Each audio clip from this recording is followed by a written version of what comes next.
संत शिरोमणि आचार्य गुरुवर विद्यासागर जी महाराज की जय। नवाचार्य श्री समय सागर जी महाराज की जय। अरहम योग प्रणेता पूज्य मुनिषि प्रणम्य सागर जी महाराज की जय। ओम अरहम नमः। स्वाध्याय प्रेमी बंधुओं, प्रातः स्मरणीय जगत पूज्य आचार्य भगवान श्री 108 विद्यासागर जी महाराज के सरस्वती पुत्र अभीष्ट ज्ञानोपयोगी प्राकृत विज्ञ अरहम योग प्रणेता मुनिश्री प्रणम्य सागर जी द्वारा रचित नई खड़ाला का अनूठा स्वाध्याय गुरु आशीर्वाद से सतत जारी है। हमने अब तक 2 ढालों को पूर्ण कर लिया है। प्रथम ढाल में हमने पंच परावर्तन एवं मनुष्य आयु की दुर्लभता का वर्णन जाना और द्वितीय ढाल के माध्यम से सम्यक दर्शन के विशेष गुणों, महिमा और उसकी रक्षा कैसे करें को समझा। अब तृतीय ढाल में हम 14 गुण स्थानों का वर्णन जानेंगे। गुणों के स्थान को गुणस्थान कहते हैं, जो हमारे श्रद्धा गुण के उत्तरोत्तर वृद्धि पर निर्भर करता है। इनके ज्ञान से डरना नहीं चाहिए। सभी भव्य जीवों को इन गुण स्थानों के बारे में जानकारी अवश्य होनी ही चाहिए। तो आइए जानते हैं 14 गुण स्थानों को नई 6 ढाला की तृतीय ढाल की कक्षा के माध्यम से। 3 लोक में 4 हैं, मंगल शरण व श्रेष्ठ, अरहत सिद्ध व साधुगण, धर्म जैन जग ज्येष्ठ।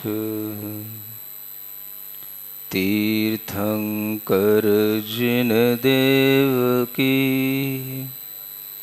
जिन वाणी को ध्याय, सार्वधर्म संक्षेप से, कहूँ चित्त हुलसाय। देवादिदेव आदिम तीर्थंकर श्री आदिनाथ भगवान की, वर्तमान शासन नायक श्री वर्धमान महावीर भगवान की, परम पूज्य आचार्य गुरुवर श्री विद्यासागर जी महाराज की नई 6 ढाला की द्वितीय ढाल सम्यक दर्शन का वर्णन करते हुए समाप्त हुई है। उसी क्रम को आगे बढ़ाते हुए अब हम थोड़ा सा तृतीय ढाल की ओर चलते हैं। आपके लिए इस तृतीय ढाल में 14 गुण स्थानों का वर्णन पढ़ने को मिलेगा। जब हम गुणस्थान कहते हैं तो लोगों के लिए कुछ भी समझ नहीं आता। 14 गुणस्थान होते हैं, ये कभी किसी ने सुन रखा होता है, लेकिन अगर कोई गुणस्थानों को पढ़ना चाहे, सीखना चाहे, तो उसे बहुत कठिन प्रक्रिया समझ में आती है। या तो वह उन गुणस्थानों को किसी जीवकांड आदि बड़े ग्रंथों से पढ़ पाए, या किन्हीं छोटी पुस्तकों से कोई जो प्रवेशिका रूप होती हैं उनसे उनकी कोई परिभाषा पढ़े तो शायद ही उसको कुछ स्वयं से समझ में आ पाए। इन सब कठिन परिस्थितियों को देखते हुए भी मेरे मन में विचार आया कि गुणस्थानों को जाने बिना आपको पूरे मार्ग का ज्ञान होना असंभव है। हमें चलते हुए रास्ते पर कहाँ से चलना, बीच बीच में मुझे किन पड़ावों को प्राप्त करना, उन्हें पार करना और फिर कैसे मंजिल तक पहुँचना, कम से कम इसका छोटे सा छोटा एक छोटी छोटी डेफिनेशन के साथ में तो हमें इसकी नॉलेज होनी ही चाहिए। इसी हेतु इस तृतीय ढाल में 14 गुणस्थानों का वर्णन आपके सामने रखा गया है। गुणस्थान कहते ही आपको कोई अवभासना शायद होती हो ना होती हो, लेकिन आपको होने लगे, इसलिए आपके सामने यह गुणस्थान का प्रकरण आता है। गुण का स्थान गुणस्थान। क्या कहा? गुणों का स्थान। गुण माने आत्मा के गुण, आत्मा की अपनी मौलिक सत्ता, आत्मा की अपनी मौलिक गुणवत्ता। इन गुणों की प्राप्ति के स्थान, कैसे कैसे आत्मा में वे गुण उत्पन्न होते जाते हैं, प्रकट होते जाते हैं, कैसे कैसे हमें उन आत्मिक गुणों की प्राप्ति किस किस पड़ाव पर जाकर के होती है, उस पड़ाव का नाम है स्थान। और वे गुण जहाँ जहाँ हमें प्राप्त होते हैं उनका नाम है गुण स्थान। सुन रहे हो? कोई भी कठिन चीज हो, अगर हमारे अंदर पढ़ने की रुचि होती है, सीखने का भाव होता है, तो हम सीख लेते हैं। आपके लिए तो फिर भी सीखने सिखाने के बहुत सारे साधन उपलब्ध हैं, लेकिन जिस समय पर हम अपने जीवन में झांकते हैं तो हमें पता पड़ता है कि जिस समय पर हमारे अंदर सीखने की इच्छा थी, साधन बहुत कम उपलब्ध रहते थे। हमारे अंदर ये गुणस्थानों के सीखने की इच्छा तब उत्पन्न हुई थी जब हम गृह त्याग करके आचार्य पुष्पदन सागर जी थे, उनके संग में हम पहुंचे थे सबसे पहले। और वह स्थान इटावा का था जिस चातुर्मास में उनकी सन्निधि प्राप्त की थी। और फिर उसके बाद में वहीं यूपी के इलाके हैं, इटावा से भ्रमण करते हुए कुछ गांव नगरों से होते हुए एक कुरावली पड़ता है, वहाँ कुरावली पहुँचे थे। उस समय ब्रह्मचारी अवस्था में थे, पढ़ने की इच्छा थी, ललक थी, मुझे पढ़ना है, मुझे गुणस्थान सीखना है। कोई चीज बार बार सुनने में आए और अपने को उसकी पूरी समझ ना हो, तो ये दिक्कत को दूर करने के लिए ये भावना स्वयं में उत्पन्न होती है कि मुझे क्या है ये गुणस्थान, जो बार बार कोई भी ग्रंथ पढ़ो सुनने में आता है और पता अपने को कुछ है नहीं। तो ये जिज्ञासा जब उत्पन्न हुई तो खुद में हमारे लिए एक भाव उत्पन्न हुआ उस अवस्था में। तो उस संघ में जो अध्ययन चलता था वो तो उनका अपना क्रमिक अध्ययन चलता ही था, एक भावना अपने अंतरंग में उत्पन्न होती थी। तो संयोग से एक मुझे पुस्तक मिल गई, वह एक कोई भी गुणस्थानों पर किया हुआ एक शोध ग्रंथ था। वो पुस्तक कोई ऐसी जीवकांड इत्यादि नहीं था, शोध ग्रंथ था। और वो एक शायद विशुद्धमती माता जी हुई, उनके संग में एक डॉक्टर प्रमिला जी हैं, उनकी लिखी हुई वो पुस्तक थी। वो आजकल वो भी माता जी बन गई हैं। तो उस समय वह एक पुस्तक मुझे मिली, उसमें गुणस्थानों की जो परिभाषाएं थी वो जीवकांड ग्रंथ से ही उद्धृत हुई थी, गाथाएं थीं, थोड़ी उसके अंदर डिटेल थी। और मैं उसको अपने मन से पढ़ता रहता था। अपने मन से पढ़ते पढ़ते जितना समझ में आता था समझ लेता था, और समझते समझते भी कुछ भाव आ जाते थे तो उनको कभी लिख भी लेता था। आपके लिए ये बताना चाहता हूं कि जब अपने अंदर जिज्ञासा होती है तो हमें कहीं ना कहीं रास्ते मिलते जाते हैं। हमने गुणस्थान पढ़ना सीखा, उन परिभाषाओं को समझना सीखा जो कठिन थीं, लेकिन फिर भी पढ़ा। और जो समझ आया उस समझ को भी हमने ये ना सोचते हुए कि ये सही समझ रहा हूँ या गलत समझ रहा हूँ, उन भावों को भी हमने लिखना शुरू कर दिया। उस समय की ये 94 की बात होगी लगभग, सुन रहे हो? उस समय जब सबसे पहले गुणस्थान पढ़े तो एक डायरी बनाई और उस डायरी में जो जीव कांड की गाथा है वो गाथा, उसका अर्थ लिख करके, ताकि वो गाथा भी याद रहे, अर्थ याद रहे, ऐसे गाथा का अर्थ लिख करके 14 गुणस्थानों की एक डायरी में मतलब समायोजना की, उनको लिखा अर्थ के साथ। कुछ विशेषताएं हैं तो उसको भी पॉइंट बना करके लिखा। वो डायरी आज भी मेरे पास रखी है। उसी डायरी में एक साइड में जो गाथाएं थी उनके भावों का हिंदी में पद्यानुवाद कर लिया। 4-4 लाइनों का एक एक गुणस्थान का पद्यानुवाद किया। अगर कभी आपको ये अर्चना पथ ग्रंथ मिले, ये अर्चना पथ जो पूजा आदि इसमें सारी की सारी सम्मिलित हैं, ऐसा ग्रंथ, इसमें वो 14 गुणस्थान लिखे हुए हैं। 14 छंदों में 14 गुणस्थान करके ये एक अलग टॉपिक उसमें आपको मिलेगा।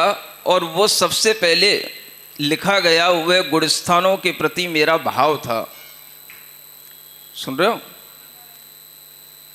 अब वो कितना अच्छा था नहीं था ये हमने उसके बाद आज तक सोचा नहीं। कल सोचने में आया कि आगे इस तीसरी ढाल में गुणस्थानों का वर्णन आना है, तो गुणस्थानों का वर्णन हमने पहले भी किया था और ये तीसरी ढाल में अलग से भी किया है। अब इसमें अंतर तो आपको देखना है। अंतर सबसे बड़ा ये है कि जब पहली बार लिखा था तब तो वह 14 गुणस्थानों में ये निश्चित था कि एक एक गुणस्थान के लिए एक एक छंद ही लिखना है। लेकिन जब ये 6 डाला में लिखा गया तो इसमें विषय का स्पष्टीकरण करने की बात रहती है, तो उसमें छंदों की बाउंडेशन न रखते हुए जो भी 16-17 छंद हैं उनमें उस विषय को पूरा करके इस नई 6 डाला में अलग से 14 गुणस्थान तीसरी ढाल में अलग से लिखे गए। सुन रहे हो? तो 2 तरह की चीजें हैं आपके सामने। एक 94 की चीज है जो 14 गुणस्थान के रूप में एक अलग अलग छंद में अलग लिखी हुई है, और एक जो है जो तृतीय ढाल मुनि अवस्था में, जब हम इधर बागड़ प्रांत में, इधर अर्थूना, बागीदौरा, बड़ौदिया, कलिंजरा, इधर की तरफ भ्रमण कर रहे थे, तब ये उस समय पर ये नई 6 डाला लिखी। यह आपके लिए 2 चीजें हैं सामने। मैं चाहता हूं कि मैंने जो 94 में लिखा था उसका भी पहला काव्य आपके लिए थोड़ा सा पढ़ता हूं कि गुणस्थानों को मैं किस रूप में देख रहा था उस समय पर। तुम कितना चल कर आए हो, कितना चलना बाकी है, कितना साध चुके निज को तुम और साधना बाकी है। मोह योग को कितना छोड़ा, कितनी यात्रा तय करना, गुणस्थान 14 पर चढ़कर सिद्धशिला तक है बढ़ना, सिद्धशिला तक है बढ़ना। ये पहला छंद है, पहले गुणस्थान के लिए नहीं है, ये सामान्य से गुणस्थान का चित्रण है। तुम कितना चलकर आए हो, कितना चलना बाकी है, इसी का नाम गुणस्थान है। तुम कितना साध चुके निज को और कितनी साधना बाकी है। ये गुणस्थानों के दर्पण में देखोगे तो तुम्हें सब दिखाई देगा। मोह योग को कितना छोड़ा, कितनी यात्रा तय करना, गुणस्थान 14 पर चढ़कर सिद्धशिला तक है बढ़ना। यह भाव सामान्य से गुणस्थान का आपके लिए अगर समझ में आ जाए तो आपको गुणस्थान पढ़ने में रुचि उत्पन्न हो जाएगी।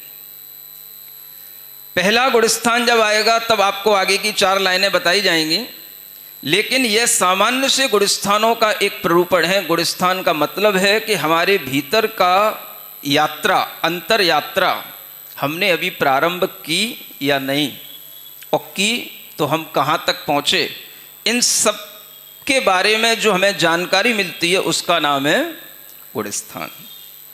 सुन रहे हो? अब हम तृतीय ढाल का पहला छंद पढ़ते हैं। निश्चय से सब जीव शुद्ध हैं, एकेंद्रिय या सिद्ध, विधि व्यवहार बताता किस विद, संसारी हो सिद्ध। योग कषायों के ही कारण, आत्म के परिणाम, तिनको ही गुण थान कहो है, 14 संख्य प्रमाण। ये आपको ज्ञान देने के लिए, और वो अपने को जो समझ में आया उस तरह से लिखा गया। सुन रहे हो ना? 14 गुणस्थान होते हैं, और इन 14 गुणस्थानों में यही समझना है तुम कितना चलकर आए हो, कितना चलना बाकी है। चलकर तो सभी आए होते हैं, लेकिन भीतरी यात्रा शुरू किसी किसी की तो अभी तक हुई नहीं होती है। जिसके लिए होनी होती है वो इस तरह से विचार करता है कि हमें भी कोई यात्रा शुरू करनी है। किस यात्रा की बात कर रहा हूं? अपनी आत्मा की यात्रा। वह नहीं जो आप अपने घर से निकल करके किसी स्थान तक चले जाते हो और फिर वापस आ जाते हो, वो यात्रा की बात नहीं है। अपनी अंतर यात्रा, मोक्ष की ओर चलने की यात्रा, सिद्ध शिला तक चढ़ने की यात्रा, अपने अंतरंग के विशुद्धि परिणामों को बढ़ाने की यात्रा, अपने अंतरंग में गुणस्थानों की वृद्धि की यात्रा, इसके बारे में विचार। तुम कितना चलकर आए हो? अगर आप अपने अंतरंग में झांकेंगे तो आपको पता पड़ेगा कि आप कितना चल करके आए हो, कितना चल करके आए हो। अनादिकाल से चल ही रहे हो। नहीं समझ में आया? खूब भाव करते हैं, खूब कषाय करते हैं, लेकिन वह चलते चलते भी शायद हम कहीं पहुंचे नहीं। पिछले अनेक जन्म और मरण की यह परंपरा पहली ढाल के जब आपने पंच परावर्तन सुने पढ़े तो उससे आपको समझ आया होगा कि चलने को तो कहीं कोई कमी है ही नहीं। ठहरते तो हम कभी कहीं है ही नहीं, चलते तो रहते ही हैं, लेकिन हमारा चलना कोई मायने नहीं रखता। हम अभी तक भीतर से कहीं चले भी हैं कि नहीं, शायद ये भी हमें अभी सोचने की जरूरत है। यूं तो हम खूब चल फिर रहे हैं, भीतर से हम चले कि नहीं, ये भीतर की यात्रा हमारी शुरू हुई कि नहीं। हमारे भीतर वह गुणस्थान पहले से ऊपर जब तक उठने की बात नहीं आएगी तब तक हमारी यात्रा शुरू होगी ही कहाँ। और हम अभी तक जो चले हैं निरंतर, वो किस गुणस्थान में चले हैं? तो पहले गुणस्थान में ही चले हैं। दुनिया में सब जीव जो भ्रमण कर रहे हैं वो सब अपनी पहली स्थिति में ही हैं, जिसका नाम है मिथ्यात्व गुणस्थान। अब हम अगर ये भी बात कहें कि कितना चल करके आए हो, तो ये बात तो उनके लिए होती है जो भीतर थोड़ा सा चल चुके हों। तो जब गुणस्थान की बात आएगी तो कहीं ना कहीं आपके लिए ये भीतर से दिखाई देगा कि हाँ, हमने चलना शुरू किया है। कुछ हमारे गुणस्थान ऊपर बढ़ेंगे तो हमारी गति बढ़ेगी। यही हमारी अंतरंग प्रगति है। और यह प्रगति तब होती है जब हम अपने किसी उस मिथ्यात्व भाव को, जो आग्रह है हमारे भीतर, जो कषायें हैं हमारे भीतर, उनको हम छोड़ करके चलते हैं, तब हमारी गति बढ़ती है। नहीं तो ऐसा होता है, जैसे मैंने एक बार सुना था कि एक नदी के किनारे कुछ लोग पहुंचे, शाम का समय था, पहुंचते पहुंचते रात सी हो गई और सब जो है उस नदी को पार कर लेना चाहते थे। नदी का बहुत बड़ी थी, बहुत दूर उन्हें जाना था। सब जो है वहां किनारे पर खड़ी हुई नाव में बैठ गए थे, 5-6 लोग, और वो किनारे पर खड़ी हुई नाव में बैठ गए। तो वो नदी को पार करने के लिए नाव चलानी थी। तो सब लोग ने कहा, भाई अपने को आज बहुत लंबी यात्रा करनी है और सबके लिए क्रम क्रम से यह नाव चलाना पड़ेगा, तब अपन जो है इतनी दूर पहुंच पाएंगे, नाव चलाते चलाते इस पार से उस पार जा पाएंगे। तो सबने कहा ठीक है, 1 घंटा हम चलाएंगे, 2 घंटा, फिर दूसरे घंटे में 1 घंटा तुम चलाना, फिर तीसरे घंटे में 1 घंटा तुम चलाना, जब तक 3 घंटे तक चौथा वाला सो लेना, फिर चौथे वाले का नंबर आएगा, जब तक फिर जो है 5वें का आएगा, फिर 1 का आएगा, जब तक फिर 1 तीसरे वाला सो लेगा। ऐसे करके सब लोग 3-3 घंटे सोते रहना, 4-4 घंटे जो भी जिससे हिस्से में पड़े सो लेना, और सब 1-1 घंटा नाव चलाएंगे और सुबह तक सब चलाएंगे। सबने आपस में रजामंदी कर ली, हाँ ठीक बात है, ऐसा ही करना पड़ेगा, तभी तो नाव चलाते चलाते सुबह तक कहीं पहुंचेंगे। सुन रहे हो ना? तो फिर क्या किया जाए, चलो शुरू किया जाए। अंधेरा हो गया है और उन्होंने नाव चलाना शुरू किया। नाव कैसे चलाई जाती है? वो इलेक्ट्रिक वाली नाव नहीं थी, क्या बोलते उसको, चंपू, चप्पू। तो वह पतवार के साथ में, चप्पू के साथ में, वह नाव खींचने वाली जो नाव थी, उस नाव को खींचना उन्होंने शुरू किया। और एक ने 1 घंटा चलाई, वो थक गया, फिर दूसरे को लगाया, दूसरे ने दूसरे घंटे चलाई, वो थक गया। ऐसे जो भी 5-6 लोग थे, सबने 1-1 करके 1-1 घंटा नाव चलाई, और बीच बीच में जब जिसका टाइम आता था वो अपना रेस्ट कर लेता था, और फिर जो है शुरू हो जाता था। और ऐसे करते करते उन्होंने पूरी रात नाव चलाई। सुन रहे हो कि नहीं? चल रही है ना नाव? पूरी रात उन्होंने नाव चलाई, और सुबह जब भोर हुई, चलते चलते, जब नाव चलाते चलाते सुबह जब भोर हुई, तो देखा कहाँ आ गए अपन, कितनी दूर आ गए, कितना चलना बाकी है, कितनी यात्रा कर ली, कितना चलना बाकी है। अब वो खड़ा खड़ा सोच रहा है, तुम कितना चल कर आए हो, कितनी यात्रा बाकी है, अभी तक भी हम किनारे पर नहीं लगे। पूरी रात भर हम लोगों ने नाव खेई, पूरी रात भर नाव चली, और सुबह उठ करके जब किन्हीं लोगों ने देखने की कोशिश की, भाई कितने किलोमीटर आ गए, कितनी दूर निकल आए, तो देखा इधर उधर, पूछा लोगों से, भाई ये कौन सा स्थान है? तो वो जिस गंगा के किनारे वह नाव शुरू किए थे, उन्होंने कहा ये वही गंगा का किनारा है। मतलब गंगा का किनारा बहुत बड़ा है क्या? तो बोले तुम कहाँ से बैठे थे, कहाँ पे थे? बोले इलाहाबाद के पास की वो गंगा। हाँ तो वही इलाहाबाद के ही पास हो अभी भी। मतलब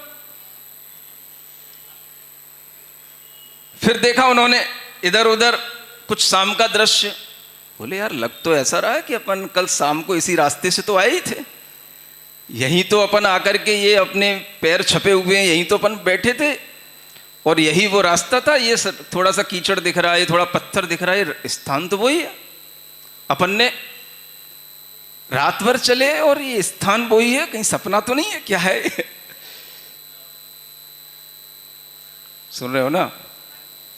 वो सब दंग एक दूसरे से पूछने लग गए, कोई भी सामने से आया पूछने लग गए, बोले ये कौन सा स्टेशन? बोले वही स्टेशन, वही गंगा का किनारा, वही स्थान। ओहो, तब समझ आया ये क्या हो गया। तब किसी जानकार व्यक्ति ने कहा क्या कर रहे हो तुम? बोले नाव चला रहे थे रात भर से। तो सामने वाला जो व्यक्ति था वो आकर के कहता है ये नाव जिस रस्सी से बंधी हुई थी वो रस्सी तो तुमने खोली नहीं, और वो उसी रस्सी से बंधी हुई है, और वहीं की वहीं पानी में तुम्हारा चप्पू चल रहा है। नाव तो कहीं चली ही नहीं, तुम जहां हो वहीं खड़े हो, तुम्हारी यात्रा तो आगे बढ़ी ही नहीं। तब हुआ अफसोस। सुन रहे हो? अब क्या करें? अब ज्यादा से ज्यादा इतना ही कर पाओगे, और क्या करोगे?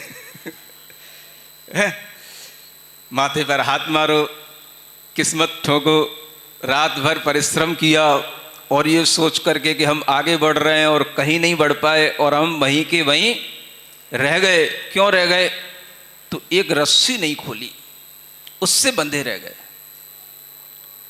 वो किसी ने नहीं बताया, और वो जब सुबह आकर के उस व्यक्ति ने बताया तब पता पड़ा कि ये रस्सी जो बंधी हुई है, जिसके कारण से नाव आगे नहीं बढ़ी, इसी के कारण से आपके रात्रि भर किया हुआ परिश्रम वह आपके लिए कोई काम में नहीं आया। आप जहां खड़े थे वहीं खड़े हो।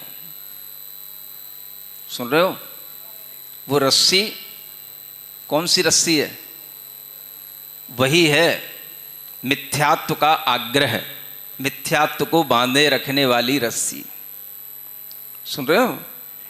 और जो आकर के व्यक्ति बताता है कि यह आपको पहले रस्सी खोलनी है तब आपकी नाव आगे बढ़ेगी, उसी का नाम गुरु कहलाता है।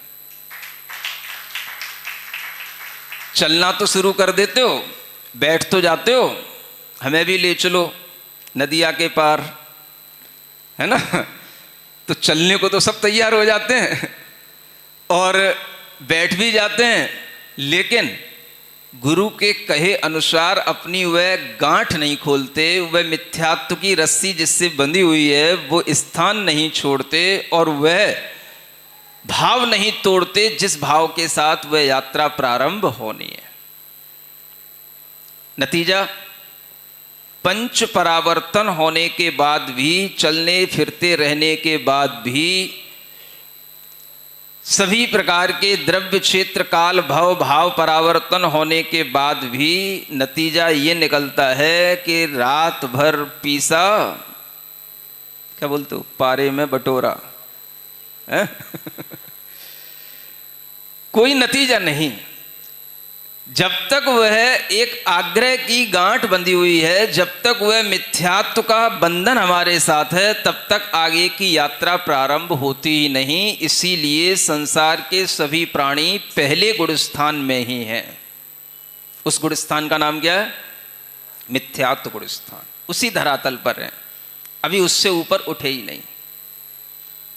यह भीतर की गांठ छोड़ करके, मिथ्यात्व की यह गांठ जब छूटती है तब ऊपर का गुणस्थान बढ़ता है। जब तक यह गांठ नहीं छूटती तब तक तीन लोक में जितने भी जीव हैं, संसारी या सिद्ध, सुन रहे हो, यह सभी जीव देखा जाए तो संसार में रहते हुए भी संसारी भी हैं, और अगर निश्चय ऐसे कहा जाए तो ये सब सिद्ध भी हैं। सभी जीव व्यवहार न से संसारी हैं और निश्चय न से सब सिद्ध हैं, संसारी हो या सिद्ध। विधि व्यवहार बताता किस विध, संसारी हो सिद्ध।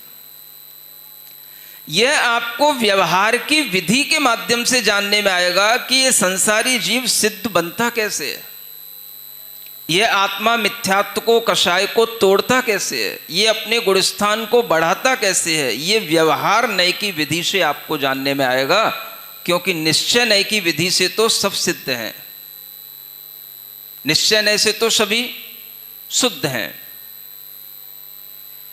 यह व्यवहार होगा कि आपने क्या छोड़ा, क्या पाया, क्या तोड़ा, क्या जोड़ा, क्या है, क्या उपादेय, क्या त्याज्य, क्या ग्राह्य। ये जो सब कुछ किया जाता है, यह सब व्यवहार से किया जाता है। सुन रहे हो? और यही व्यवहार आपके भीतरी विशुद्धि को बढ़ाता है, आपके भीतरी चारित्र का परिचायक होता है, और इसी व्यवहार से आपके भीतर की कषाय आदि में कमी वृद्धि देखी जाती है। समझ आ रहा है ना? व्यवहार से आपको चलना पड़ेगा, निश्चय से तो आप चलेंगे नहीं, निश्चय आपको कहीं ले नहीं जाएगा। निश्चय से तो सब्बे शुद्धाहु शुद्ध नया, शुद्ध नय से, शुद्ध निश्चय नय से सभी जीव शुद्ध हैं। समझ में आ रहा है? चाहे संसारी जीव हो, चाहे सिद्ध जीव हो, चाहे एक इंद्रिय जीव हो, चाहे पंचेंद्रिय जीव हो, चाहे भव्य जीव हो, चाहे अभव्य जीव हो, सब जीव शुद्ध हैं, सब जीव सिद्ध हैं। ये निश्चय नय से है। इससे आपको कुछ हासिल नहीं होगा। अगर अपनी यात्रा आगे बढ़ानी है तो आपको ये देखना पड़ेगा व्यवहार से क्या छोड़ना, क्या ग्रहण करना। यात्रा बढ़ानी है तो वह मिथ्यात्व की डोर छोड़नी पड़ेगी, आगे का स्टेप आपको उठाना पड़ेगा, चलने के लिए आपको तत्पर होना पड़ेगा, तब जाकर के वह यात्रा शुरू होगी।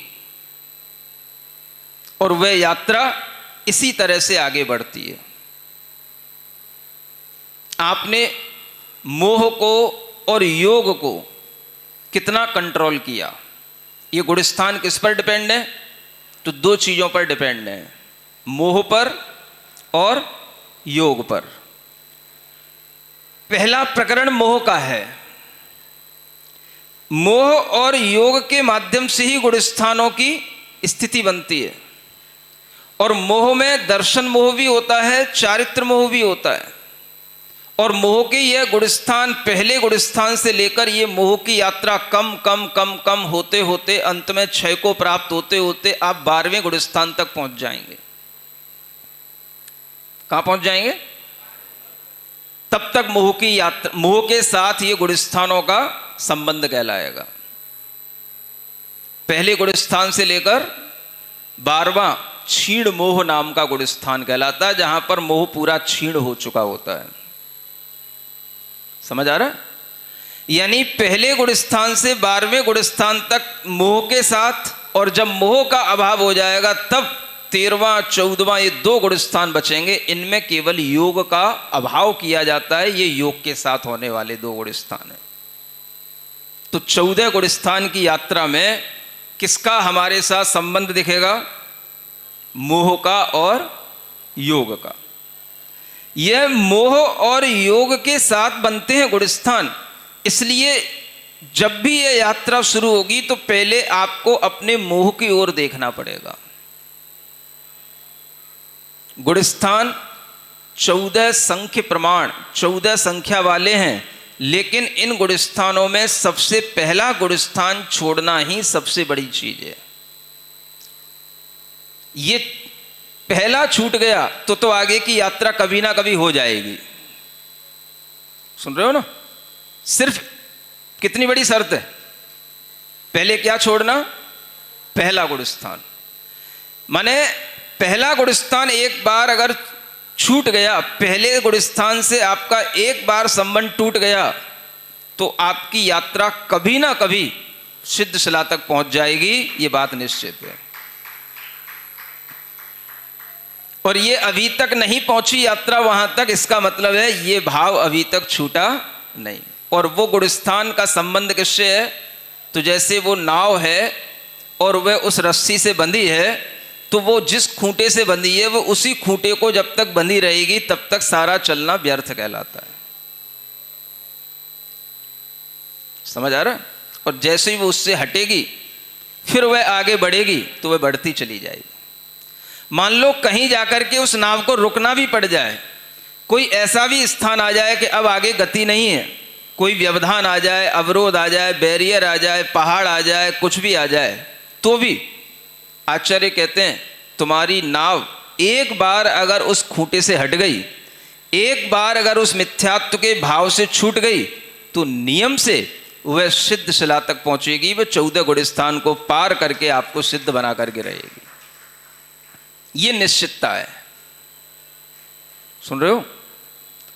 एक बार आपको पुरुषार्थ करना है, उसके बाद फिर आपका पुरुषार्थ अपने आप होता चला जाएगा। गांठ खोलने का लिए तो प्रयत्न करना ही पड़ेगा।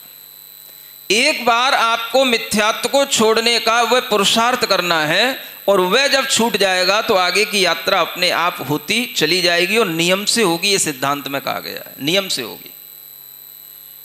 कितने ही काल तक आप कहीं भी डूब जाएं, कहीं भी रह जाएं, लेकिन फिर भी वह अंत तक वह आपके लिए यात्रा का मंजिल आपको जरूर मिलेगी। ये गारंटी की बात कही गई है। तो इतनी गारंटी आपको तीर्थंकरों ने दी है, सिद्धांतों ग्रंथों में दी है। बस आपको क्या करना है, पहला स्टेप, एक स्टेप आगे बढ़ाना है बस। अभी तक क्या हुआ है, चलते रहे हैं लेकिन खूंटा नहीं छोड़ा। सिरिजिणवाणी जग कल्याणी, जग जन मदतम मोहरी, जनमण हारी गढ़हर हारी, जम जरा भव रोग हरी। तिथ्य राणम दिव्य झुणिम जो पड़ई, सुणई मय्ये धारई, राणम सौख मणंतम धर्य, सासद मोक्ष पदम पावई, सासद मोक्ष पदम पावई। नई चढ़ाला आज का सवाल प्रतियोगिता में आप सभी का स्वागत है। आज का सवाल है, ब्रह्मचारी सर्वेश भैया जी ने गुणस्थानों का अध्ययन जिस शोध ग्रंथ से किया उसे किसने लिखा था? डॉक्टर निर्मला जी ने, डॉक्टर प्रमिला जी ने, डॉक्टर विमला जी ने या डॉक्टर कमला जी ने? आप अपना जवाब हमें कल शाम 5 बजे तक भेजें। 3 भाग्यशाली विजेताओं को मिलेंगे आकर्षक उपहार। अपना जवाब भेजने के लिए लिंक पर जाएं, क्यूआर कोड स्कैन करें। ओम अरहम नमः।